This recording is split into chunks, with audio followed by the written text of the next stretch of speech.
Circumcision is no longer widely practiced or accepted in much of the world. The United States is a notable exception, whose doctors still promote circumcision as a normal medical surgery. However, attitudes about circumcision are quickly changing. In November 2020, a major new paper was published by prominent legal scholars in the Cornell Journal of Law and Public Policy, with the simple title, "Is Circumcision a Fraud?" This paper lays out in detail why circumcision is not only a violation of medical ethics, but also unlawful and fraudulent under current U.S. law. The scale of the fraud is potentially vast, possibly in the tens or even hundreds of billions of dollars. This has enormous implications for doctors, hospitals, patients, and American society. Here are the 5 points in the paper you need to know. 1. Circumcision is impossible to justify on medical grounds. 2. Circumcision violates a child's right to bodily integrity. 3. Non-therapeutic circumcision constitutes criminal assault and battery under U.S. law. 4. Doctors routinely withhold critical information regarding circumcision, which is a breach of trust and a violation of medical ethics. And 5. The American Academy of Pediatrics, or AAP, has knowingly misrepresented the risks and complications of circumcision, which is fraud. We'll briefly explain each point. First, non-therapeutic circumcision is impossible to justify on medical grounds. This view is widely accepted in the international medical community. But U.S. doctors present circumcision as a normal and routine procedure. In reality, circumcision is a harmful, unnecessary, and irreversible surgery that removes important healthy tissue that can never be replaced. 38 international medical authorities have spoken out that circumcision is unethical, unlawful, and violates a doctor's Hippocratic oath to do no harm. For these reasons, circumcision is impossible to justify as normal or routine. Second, circumcision violates a child's right to bodily integrity.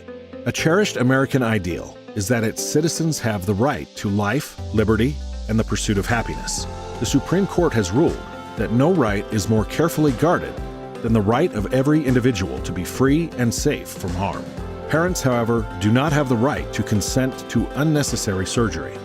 For example, they can't cut off a baby's finger just because they want to, nor may doctors conduct unnecessary surgery due to their Hippocratic oath to do no harm. Which leads to the third point. Circumcision is criminal assault. In simple terms, circumcision is violence, not medicine. When surgery is performed on a child without informed legal consent, under U.S. law, it is considered assault, battery, and child abuse. Internationally, circumcision is viewed as child violence, not medicine. The United Nations Partner Council on Violence Against Children has stated that circumcision is a gross violation of a child's rights. Fourth, circumcision is a breach of patient trust and a violation of a doctor's medical ethics. Before performing any surgery, doctors must always obtain informed consent from patients or parents. To obtain consent, doctors must fully inform patients or parents of the surgery's risks and complications.